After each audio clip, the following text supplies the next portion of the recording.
매력적인 여자를 만나고 싶은 분들이라면 오늘 이 영상만큼은 확실하게 도움되실 거예요. 연애 능력을 수배 이상 키우실 수 있을 거라 확신합니다. 일단 이성에게 인기가 없는 남성분들은 대부분 다음과 같은 특징을 보이시는 경우가 많아요. 혼자 먼저 상대방을 좋아하기 시작하면서 점점 좋아하는 마음을 일방적으로 키워가다가 뜬금없는 타이밍에 호감 표현을 하는 경우도 있고, 상대방은 전혀 예상하지 못했는데 개인적인 카톡이나 연락을 취하면서 상대방의 심리를 아예 무시하는 분들이 많습니다. 이건 일방적인 관계의 흐름 패턴인데, 이렇게 되면 오히려 여성에게 경계심을 느끼게 하죠. 부담을 느끼고 점점 더 도망가게 되고, 이 말인즉슨 잘 될 확률이 더 떨어진다는 뜻입니다. 그렇다면 여자에게 어떻게 접근해야 가능성을 높일 수 있을까요? 제가 지금부터 알려드릴 세 가지 내용은 관계 초중반에 활용하시면 여자의 호감을 얻을 가능성을 한층 더 높이실 수 있습니다. 특히 오늘 영상은 제 전자책 내용 일부를 공개한 것이기 때문에 오늘 영상만큼은 꼭 끝까지 시청 부탁드릴게요. 거두절미하고 바로 시작해보겠습니다.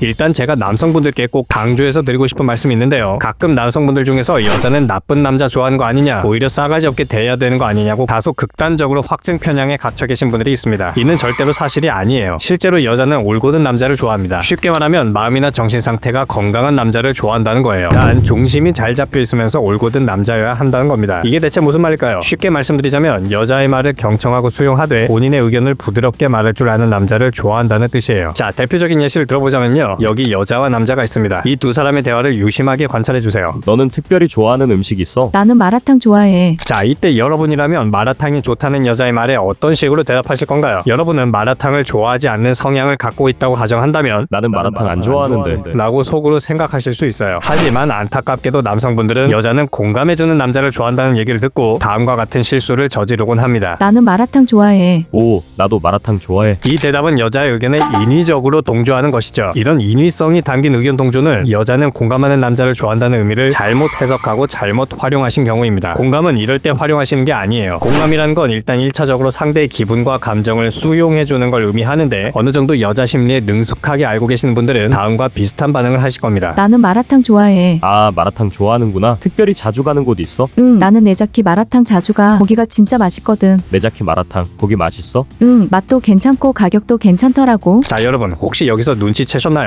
남자가 계속해서 여자가 말을 할 수 있게끔 자연스럽게 대화를 주도하고 이끌고 있는데, 가장 기초적이고 기본적인 되묻기 전략을 활용하는 걸 보실 수 있습니다. 이게 생각보다 가장 기초적인 쌍방향 커뮤니케이션 전략임에도 의식적으로 활용을 못하시는 분들이 생각보다 너무나 많아요. 이 전략은 말 그대로 여자의 뒷말을 자연스럽게 되물어보는 전략이에요. 마라탕을 좋아한다는 여자의 말에 아, 마라탕 좋아하는구나 라고 되물었고, 여자가 자주 가는 곳 상호명을 말했을 때 내자키 마라탕 거기 맛있어? 이렇게 한 번 더 되물어보는 전략을 취했죠. 이건 여자 입장에서 여러분이 본인의 말에 경청하고 있다는 하나의 언어적 표현으로 받아들이기 때문에 관계 초반에 활용하시기에 좋은 대화 패턴이에요. 물론 이 전략만 계속 주구장창 활용하시라는 건 아니에요. 계속 되묻거나 단조로운 질문만 하면 오히려 상대방이 지루함을 느끼기 때문입니다. 그렇기 때문에 초반에는 되묻기 전략을 좀 활용하시다가 점진적으로 본인의 의견을 말하는 대화 흐름으로 넘어가시는 게 좋습니다. 내자키 마라탕 거기 맛있어? 응, 맛도 괜찮고 가격도 괜찮더라고. 그래, 보통 거기 들어가는 재료 중에 너는 뭐가 제일 맛있어? 나는 마라탕을 몇 번 안 먹어봤거든. 마라탕에 들어가는 푸주랑 옥수수면 이런 건 몇 번 먹어보긴 했어. 푸주랑 옥수수면도 맛있지. 나는 거기 들어가는 재료들도 좋은데 국물이 특히 얼큰해서 되게 좋은 것 같아. 자극적이라 내 취향에 맞는 느낌? 자, 여기서 남자는 뭐가 제일 맛있냐는 질문과 나는 마라탕을 잘 안 먹어봤다는 의견을 동시에 대화에 녹여냄으로써 쌍방향 커뮤니케이션을 주도하고 있습니다. 의견을 동조하는 게 아니라 큰 관심이 없지만 그래도 궁금하긴 하다라는 뉘앙스를 풍겨주는 방법이죠. 또한 한 주제에서 다른 주제로 갑자기 전환되는 느낌이 아니라 그 주제 범위 내에서 여러 소주제를 가볍게 돌려가는 방식을 활용했다는 걸 볼 수 있습니다. 일단 이게 자연스럽게 되려면 여성 앞에서 공적 자의식을 낮추는 연습이 필요하신데, 이건 제 전자책의 노하우를 담았으니까 참고 부탁드릴게요. 지금까지 설명해드린 첫 번째 방법은 관계 초반에 가벼운 스몰 토크를 진행하실 때 활용하실 수 있는 방법인데요. 더 중요한 건 다음 두 번째 내용입니다.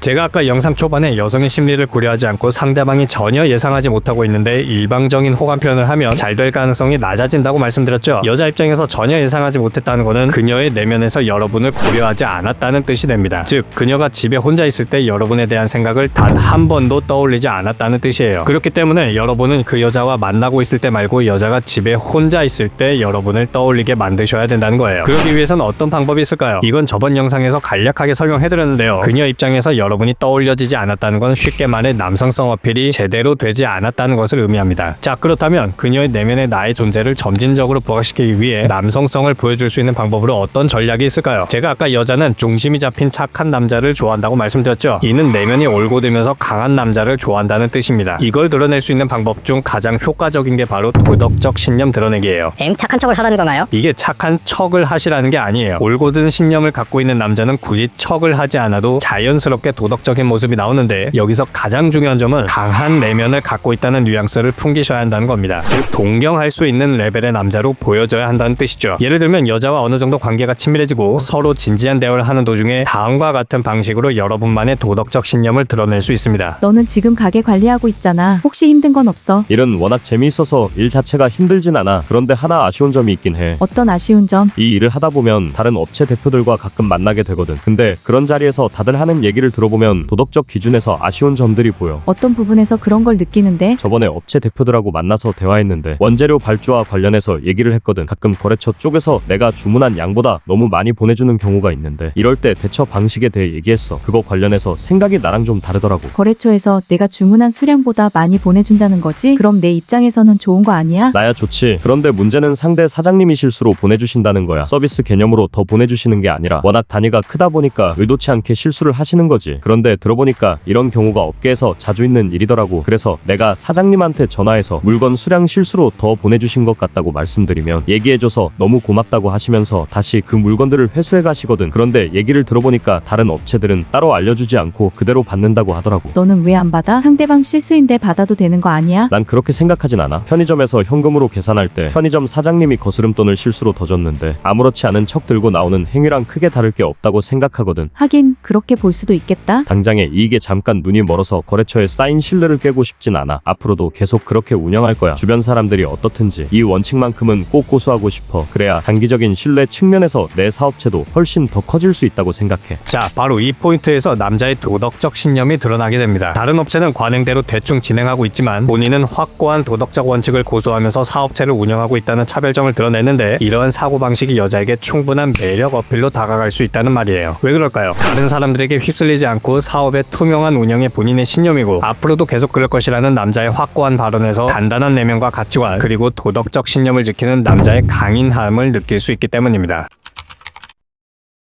이 전략 역시 상대방과의 관계가 어느 정도 형성된 이후 활용하시면 좋은데, 바로 상대방과의 자연스러운 동반자 관계를 형성하는 방법이에요. 쉽게 말하면 여성이 함께 성장해 나가는 느낌을 받게끔 주도하시면 좋다는 거예요. 이 남자와 함께하면서 무언가를 같이 배우고 새로운 경험을 쌓아나가면서 동반 성장하는 느낌이 들게끔 무언가를 함께 만들어 나가는 상황을 조성하는 것이 포인트입니다. 여기서 중요한 게 여러분이 알려주는 위치가 아니라 같이 함께 성장해 나간다는 것이 포인트예요. 스터디 모임에서 의외로 커플이 많이 탄생하는 이유도 이 때문이라고 볼 수 있어요. 예를 들면 상대방 여자한테 이런 방식으로 접근해 볼 수 있어요. 민정아, 너 학원 개업했댔지? 응, 올해 개업했어. 혹시 홍보는 어떻게 하고 있어? 온라인 광고 하고 있긴 한데 효율이 잘 안 나는 것 같네. 온라인 광고 효율이 아쉽나 보네. 응, 그게 요새 좀 고민이야. 그러게 고민이겠네. 아니면 혹시 민정아, 안 그래도 요새 우리 회사에서 프로젝트 하나를 진행하는데 이번에 온라인 광고 마케팅 분야에 뛰어들었거든. 오, 그래? 온라인 광고 쪽으로? 응, 근데 내가 광고 전략 하나를 수립해봤는데 이게 실전에서 효과가 좋을지 아직 모르겠더라고. 나도 내 능력을 좀 객관화해보고 싶은데 혹시 너만 괜찮으면 이 광고 전략 너한테 먼저 알려줄 테니까 내 회사 전략으로 활용해볼 의향 있어? 나야 좋지. 나중에 문제되거나 그런 건 아닐 거잖아. 확인해봤는데 비용 드는 것도 없고 법적으로 문제될 것도 없어. 내가 수립한 전략이 괜찮은지 내 마케팅 능력을 객관적으로 확인해보고 싶은 마음이 커서 물어보는 거야. 자, 이렇게 상대방에게 여러분의 니즈와 상대방의 니즈를 동시에 충족할 수 있는 한 가지 방법을 제안하시는 겁니다. 그리고 그 과정에서 서로 의논도 하고 얘기도 나누면서 어떻게 하면 이 일을 효율적으로 성장시킬 수 있을지 함께 고민할 수 있고, 그로 인해 결과가 좋으면 동반 성장한다는 느낌을 받을 수 있겠죠. 바로 이 지점에서 여성은 심리적으로 동반자 관계를 느끼게 되고 점점 여러분에게 호감을 느끼게 될 수 있다는 겁니다. 본인이 지금까지 경험해보지 못했던 분야를 새롭게 알게 됨으로써 점점 여러분에게 호감을 느끼게 될 수 있다는 겁니다. 결국 연애 심리라는 것도 자본시장과 똑같습니다. 본인의 가치를 발굴하고 그 가치를 어떻게 허세 부리지 않고 자연스럽게 드러내느냐가 연애 시장에서의 차별화된 능력이라고 볼 수 있어요. 특히 그 과정에서 내적인 측면과 외적인 측면에서의 본질적인 전략이 필요한데, 이 노하우는 제 전자책에 아낌없이 담았으니까 관심 있으신 분들은 고정 댓글을 참고 부탁드릴게요. 앞으로도 양진의 콘텐츠를 위해 노력하는 내자키가 되겠습니다. 감사합니다.